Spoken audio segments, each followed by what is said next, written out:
Hello and welcome to 45 Degrees, a podcast brought to you by the Pueblo Star-Journal. This is a sub-series of the Voices of Pueblo podcast, where we try and tell the story of Pueblo in a deeper way. This podcast is brought to you by the Pueblo Star-Journal. You can find us at pueblostarjournal.org, and you can see all of our pickup locations. We release our print edition every first Friday of the month. Let's jump right into the podcast. Welcome again to our Voices of Pueblo 45 Degrees series, where we work with a local artist to dig deeper into the meaning of each mural making up the Pueblo Levee Project. Running along the Arkansas River, these murals lean 45 degrees back and are up to 28 feet tall and nearly 4 times as wide. This podcast is brought to you by the Pueblo Star-Journal. Shannon Palmer is here to discuss her contributions to the project. Shannon is an incredible artist who has established herself here in the Pueblo community. She has already completed one mural on the Levee project and has another in progress. Shannon, thank you so much for coming in. Thank you for having me. What is your connection to Pueblo? What a great question to start with. I tell people Pueblo absolutely saved me. I kind of had a wreck of a family life. And so I came to Pueblo when I was 17 years old or so. I am from Colorado Springs, but I consider Pueblo my hometown because it just really took me in and has provided me so many opportunities. Can you describe your mural, painting with words, if you will, or for our listeners? Sure. So I last year completed a 100-foot long mural that is the history of St. Mary Corwin Hospital. It was a grant-funded project, so I designed the whole thing and wrote the grant for it independently. So the hospital actually wasn't involved in the project. I just wanted to kind of surprise them as it popped up on the wall. But I got the chance to partner with Rawlings Library and pull out all their old archives of the hospital and kind of look and see all the different buildings it's ever been in. So since it was going to be part of the historical section of the levee, I wanted to show the story and kind of the evolution since it's been such a staple in Pueblo. So it starts with, it's got 2 big icons on either side of the mural, life and death. And then it starts with the old CFNI hospital. And then it kind of blends into the old St. Mary's Hospital, which was in the middle of town, but it burned down. So that building doesn't exist anymore. And then it leads into the current campus. So it's kind of the storytelling of all of the buildings it's ever been in. That's interesting. I didn't realize so directly that it tied into the transitional experience of life and death, too. So that's a fun one. Any way to sneak like skulls and weird stuff onto the levee, I had to do. Oh, you have to. Yeah. You have to. So I think that also helps people think a little bit more about it's cool to have just buildings, but what's the story? Yeah, it's interesting because I thought, I looked up the photo and I saw the photo of the mural and I saw that there was, the life and death, the fetus and the skull. And I think the obvious connection is that it's a hospital and that's where life begins and life ends often. Totally. Which, an interesting tie to it because it didn't seem too, I guess, dark on account of the coloring, but more a fact of life. Yeah. So, yeah, I'm glad it came across that way. Yeah. 'Cause I worked there for quite a few years in the kitchen. So I was like in the dungeon of St. Mary Corwin. And most of the people in my life that have become really close, I met there. And so I just have a huge personal tie to that place. So I wanted it to be a little bit eerie, but it's got such a duality about it. Oh, yes. So, I can see that. Yeah. And it was really interesting to go through all those old archives and it's like, oh, this is kind of sketchy. This is really cool. And I really wanted to tie in that whole motif there. So you mentioned that you had a personal tie to it and you worked in the kitchen. Was the St. Mary Corwin the first thing you thought of when you heard about the mural project, or did you have to simmer on it? Good question.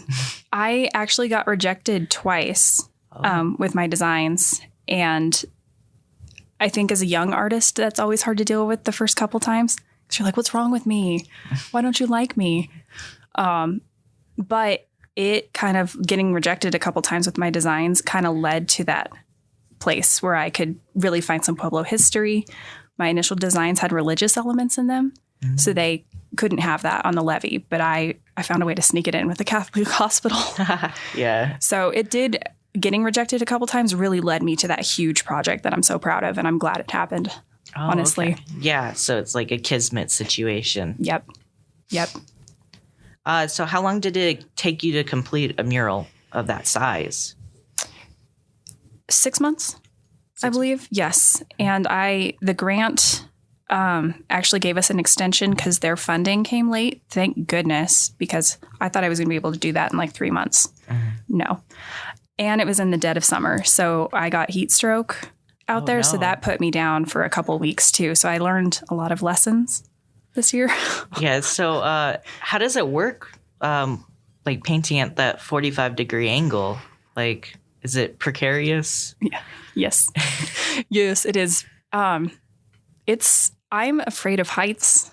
And so I'm pretty sure every day I went out there, I just prayed of like, if I fall in, just hope somebody finds me. And most of us, some painters don't, but most of us have climbing equipment on. So I had a harness, rappelling gear, a rope, and all that sort of thing. But I did fall a couple times too, because it gets slick, especially if you're not watching your feet. Cynthia always told us, watch your toes, watch where your toes are.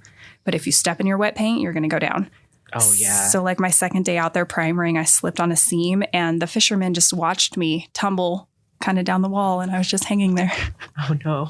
So you learn to respect it very quickly. Oh, yeah. I can imagine. It's not only the challenge of, executing your design, but it's a challenge of literally making it through executing that design. Yes. Yep. And I would go home the first couple weeks and my hands were just curling shut, like cramped shut. And stuff. So my body really took a while to get used to that. But after a couple months, I felt so strong. It was kind of cool to feel that way. Oh, that's good. You mentioned your hands. I know your art is called Dead Hand Art. Mm-hmm. I did read on your bio, but if you want to explain to our listeners the story behind that name. Sure. So my first job, I worked out on the industrial park doing like data entry for the state late at night. And a bunch of us had been sick for a couple weeks out there. We didn't really know what was wrong with us. And it kind of came to a point where a bunch of people got very, very sick and had to be rushed to the hospital. And they found cyanide and jet fuel in our air vents. So quite a few of us left with nerve damage. Oh, that's scary. Yeah. So and the only evidence I really have of it is the Pueblo Chieftain article on my wall beneath my degrees, because they did a lot to cover that whole thing up since it was a state building. But I have nerve damage in my extremities, and I figured that's a really cool nickname. Oh, yeah. So, because you have to work with your hands a lot. So I imagine, pushing through that nerve damage is, creates an emotional tie to your artwork. Yeah, it's a good reminder that your health and your body are very temporary, fragile things. Mm-hmm. But I would tie my paintbrush to me and stuff, because the first couple days I threw my paintbrush in the water and I'm going to poison some fish. Oh my gosh. So just kind of working around that sort of stuff. Oh yeah. But I also, I like watching how people get famous. So like we're talking Ghost, just kind of watching rock stars and that sort of thing. They kind of create a character for themselves. Oh, yeah. So that's kind of Dead Hand for me, as a place to kind of step into when I'm an artist, and then I can step out of it. Oh, yeah. Like a stage persona. Totally. Yeah. Yep. Yeah, I can see that. Hey, y'all. Ben Kaysen here. Just want to jump in and let you know that the Pueblo Star Journal has a new Pueblo sports podcast called Pueblo Star Sports. I host it with my good buddy Brandon Samora, and we get big guests from around the city in to talk about their sports teams or their clubs or everything going on. If you want to check out that podcast, look up Pueblo Star Sports on your podcast platform as soon as you're done with this podcast. Thank you for listening. Let's jump right back into it. You have a theme of memento mori throughout your work. I imagine that ties in with the Dead Hands art, as you mentioned. Yep. I like giving people things to think about. So you have a second mural you're working on. Does it tie into the memento mori as well, or... Yes. Okay. It does. Good call. And it was actually the first one I started, but it didn't have a deadline, so it kind of halted for the sake of that big project. But it's got again, a big skull, big eyeball flowers, a big tooth in it, and an egg. So I kind of like playing with that imagery of like untapped potential in the egg and kind of some surrealist elements. But I need to get back out there and finish it. When did you start that one? Great question. I don't remember. 2021 at some point. Oh, I think early. I think it was like February 2021. But that was the one I could take a break from. Oh, okay. Yeah. The St. Mary Corwin one took a focus. Yep. The spotlight. Yep. And then I've got another job coming up out there. So I figure that would be a good way to kind of get back into shape is finishing that other one. Oh, yes. Yeah. Yeah, that makes sense. It's kind of hard to motivate yourself after the holidays to go and do manual labor.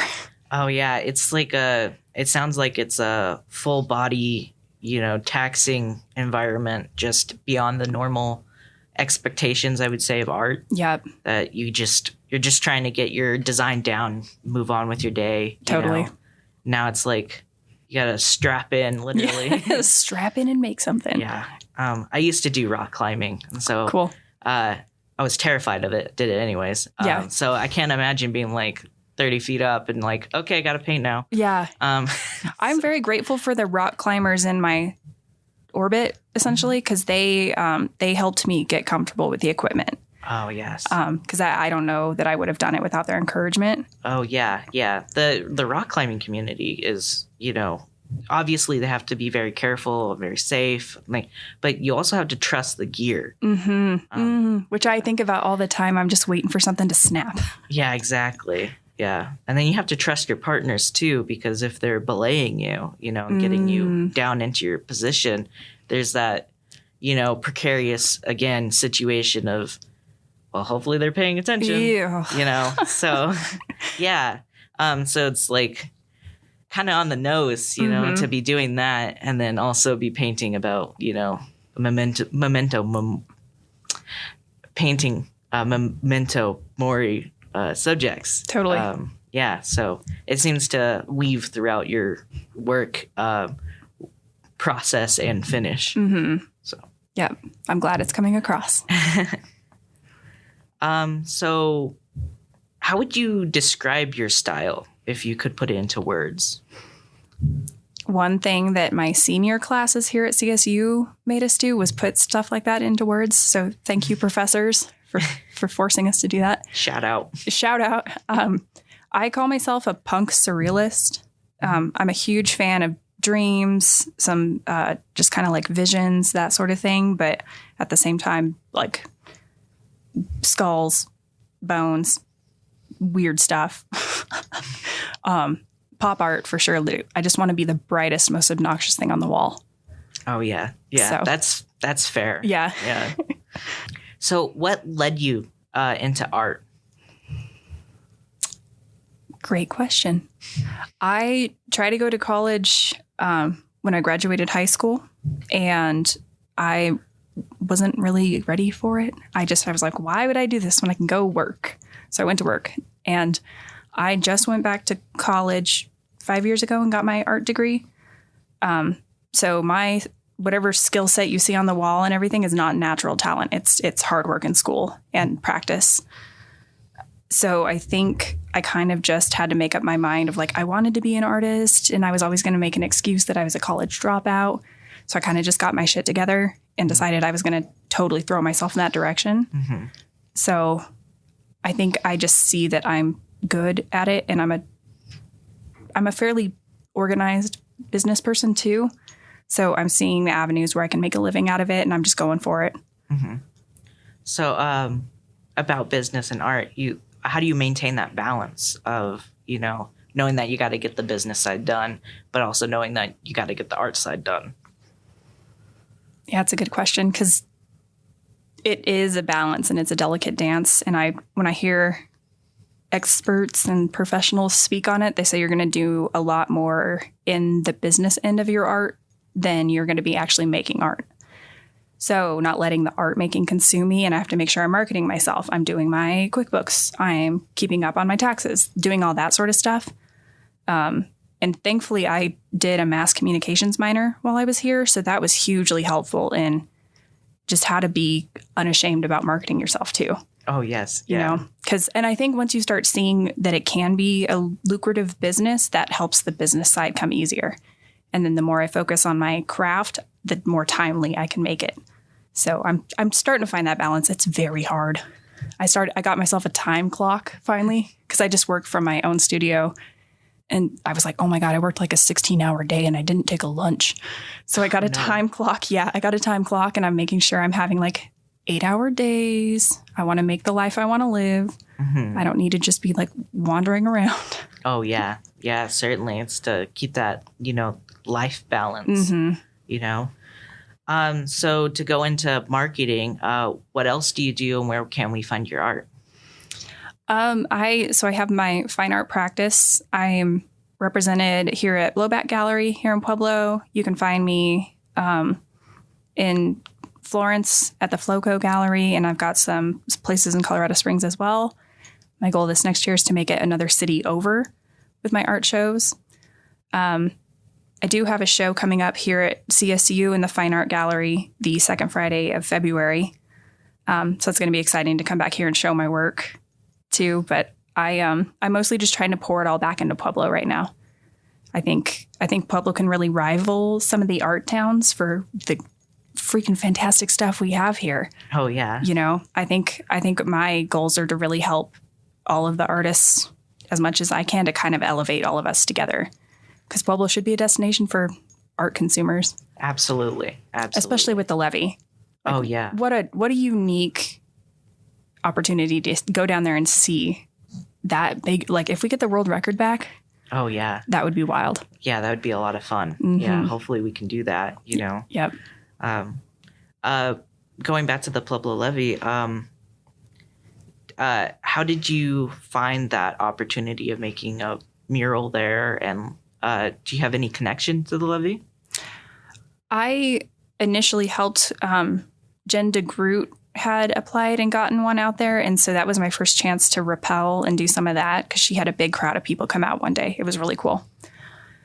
So that kind of got me like have the taste a little bit of it. But Cynthia obviously is in the art circle and she's such a big advocate for that project. So she kind of is really good about bugging you. Hey, you should apply. Hey, you should do this. And she kind of gives you the courage when you think you don't have it. So shout out to Cynthia for getting some of us out of our comfort zone. Yeah. That sounds like a nice support system that we have going here, especially rooted in Cynthia, who's the, I guess, sister episode of this debut. Cool. Who's going to explain more of the historical perspective of the Pueblo Levee project. Good. Yeah, 'cause she's one of the OG painters. Yeah. So, and I think that's what's really cool about the opportunity now is the generation that started it is still here. And there's quite a few that are still working as artists. And we have that chance to kind of share stories, even though all of their stuff got drug up and crumbled. Yeah. But they're excited to see this rejuvenation of it too. So that's been pretty neat. Yeah, the impact's still there even if the artwork's not there. Yeah. Yep. So. But I definitely had the feeling when I was out there. Let me tell you, just being on the wall in like 96-degree heat, you kind of get a little loopy. But I just had such a sense of what I was standing on top of. The rail yard is there, the water is there, all that old art is there, and this just the very intense feeling of being part of all that energy was wild. And it's much nicer to not be running from the cops and hopping over the fence at night like they used to. Oh, yeah. Yeah, I imagine. Yeah. Yeah, it's a little more soothing, even if you're some chill in climbing gear. Totally. Yeah. So I can't imagine being in climbing gear and worried about cops. The cops, up. Yeah, that's not very effective for running. Yeah. They're just shaking lines. Totally. Yeah. Can't paint straight at all. Nope. So. Hey, this is Cynthia Ramu with the Pueblo Levee Mural Project. Thanks for listening to the 45 Degrees series. If you're listening to this and want to start the process of painting a mural, please reach out to me at Pueblo Levee 2022 at gmail.com, and I'll be glad to get back to you and give you any updates or just guide you. And we can get the process started.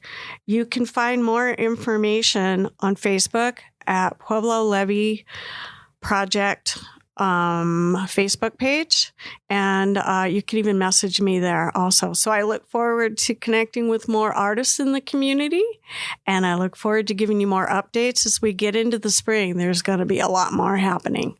You guys have a great day. See you soon. Have you thought about painting the levee? I do dabble in art, but not necessarily anything on that extreme level. Yeah.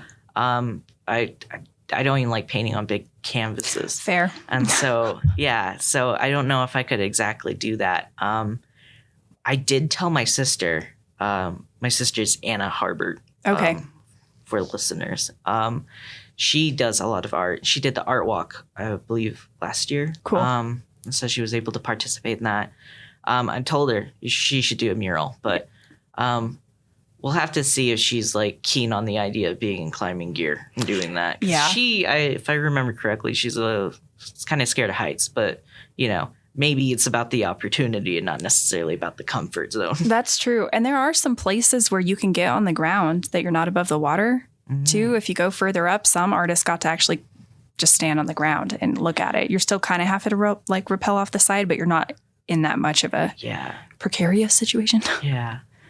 That's the theme, the precarious situation. Yes, but we need artists. There's a long stretch before we get that world record back. Oh, yeah, for sure. Yeah.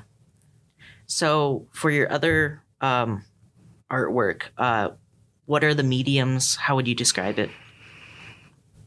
A majority of my practice is painting, but I have been dabbling in film as well since college. None of this was expected. I thought I was going to come out with like a graphic design sort of person, but I took painting classes and I was like, oh, this is, I'm okay. I'm okay at this. Mm-hmm. So I do a lot of acrylic painting, but as we were talking before the show too, Kick-Ass Film Festival is coming up again. And so this will be our third year competing as the same team, and having film as a medium has been so fun. It's been so wild. And it's the ultimate collaborative thing, because you can paint together, but when you make film together, you really see this part of your teammates that you weren't ready for. What's your team's name? Team Deadbird. Nice. Okay, yep. Cool. So we're really excited. We hang out together. We're friends in general. And then in between festivals, we'll just make little shorts and stuff too. So we've really been enjoying the practice of it and just kind of sharpening our skills, and watching our stuff get better every year has been so rewarding too. Because the first year you just like, I don't know what the hell I'm doing. Yeah. It's throwing yourself into the deep end. Mm-hmm. Yeah. What type of, genres do you do for those short films? We try to make them funny, but they're terrifying. Our group is very nihilistic. It's interesting, but it kind of has this creepy air to it when we make it, even if we're not intending for it, which I think is in a lot of our own art and stuff too. So it's a little eerie, but I think the past two festivals we've gotten thriller as a genre. So we're fingers crossed we don't get thriller for a third year. Oh, okay. So if we do, it's going to get weird. Yeah. But mostly horror movies, thrillers, post-apocalyptic stuff. Cool. So you try to infuse comedy in that too, or we try. It's disturbing. Oh, okay. It's funny to us. Yeah. Okay. I see now. I was thinking like horror comedy is like Tucker and Dale versus Evil. That would be awesome. Or is it that funny, or is it more like Wednesday type of humor? It's like timing stuff that's funny to us, or just the way like Nick will deliver some lines that are just like his delivery of it, where we're just like, leave that in. That was so bizarre. And so I think it's mostly just our timing and kind of the weirdness about us that we think is funny. But we did get some laughs in the theater about in one of our films. I like die in a hospital bed, and there was a gunshot sound in the audio track, and we left it in. So everyone's watching us laugh at this like off-screen me shooting myself scene. Like, it's messed up stuff. Oh, yeah. Like it's like shock you into laughing situation. Kind of, yeah. Yeah. Okay. I can see that. Yeah. So we're trying to perfect the art of that. I see that. Yeah. So it's like dry, dark humor. Mm-hmm. I see. Yeah. Yep. It's very bonding. Yeah. I imagine. Yeah. To be able to laugh about something that you're not necessarily supposed to laugh at can be it's one of those unique film experiences that you can have. Yeah. So. Yeah. And then watching, I think, like, I'm fairly used to at this point having gallery openings and seeing my art on the walls, but sitting down with the people that you've made a film with in a room of other filmmakers is one of the most rewarding experiences I've ever had. Oh, yeah. It's so cool. So does that come across, like, do you get that same feeling when people see your murals? I think so. And I think it's really a time capsule of the youth I still have and my ability physically to do it, because that's not going to last forever. Mm-hmm. And especially, I work alone. I don't have help for some reason of my own choice. But I'm really here to see what I can do. And that, to me, is one of the coolest things, is when I can pull something off technically that's very difficult on that scale by myself. Mm-hmm. All right. I'm proving myself at a certain point, Oh, yeah. So it's been very rewarding, but it's also rewarding to watch everybody out there working and be very in the moment of this era, because we're just out there all kind of, I don't know, we're having a moment. Yeah. Yeah. It's very intergenerational and then also communal based to be able to return to the murals along the levee, but then also have influences from the previous murals and also the muralists, and being able to also work with up and coming artists who have this opportunity. Oh yeah, it's so cool. And even the walkers and the fishermen and the people that's their scene down there too. They'll stop by, they get to know who you are. They'll tell you feedback from across the way, what they think. It's very communal, which has been fantastic, because it's very much the heart of Pueblo down there. We love that river. Yeah, that sounds lovely. Mm-hmm. It's a good time. Yeah. Is there any final remarks that you have about the mural or about your art? Make art, people. Do it. Do the thing. Come out. We need painters on the levee. We've got, like I said, quite a stretch to get that world record back. I think we have to make it to Main Street. Mm-hmm. I'm pretty certain Cynthia will be able to know, but you can go to pueblolevee.org and check out the project. And, it's totally worth it. If you're scared, you don't know about your art, whatever, you should definitely do it once. Get your friends together, make something happen. That's what it used to be about. And that's what it can really do, something cool for you. Yeah, and it sounds like the artist community around here is fully willing to help anyone who's a little nervous. Oh, yeah. Or don't have the right gear, say the climbing gear, just even the fishermen are helping with totally criticisms. Yes, and they helped me find good sun gear and stuff too, like to keep myself out of the sun. Oh, that's Shout out to you, fishermen. Yeah, go fishermen. Yeah, they were like, that girl's kind of pale. Better help her out. But no, we're totally willing to help people to do whatever they want. Or we also have had some older people commission artists. They can't get on the wall anymore, but they have a vision. So they'll pay artists to also make that happen too. Oh, that's great. Yeah. That's great to have that, allowing the people who can't necessarily make those murals physically happen themselves. They'll have a way to still execute it. Totally. Which is great. Awesome. Yeah. Well, thank you for coming here and speaking with us. I'm going to go into the outro and read that real quick, unless you have anything extra to say. No, thank you. Awesome. Thank you for taking the time to come on our 45 Degrees podcast. Listeners, go check out Shannon's art, whether it's walking by the mural on the levee or checking out her work online or in person. You can follow her at Dead Hand Art on Instagram. If you like this podcast, please share it with a friend and give us a follow on your podcast platform. If you want more background information on the Levee Project, go listen to our first episode with Cynthia Ramu. Thank you so much for listening. This show is brought to you by the Pueblo Star Journal.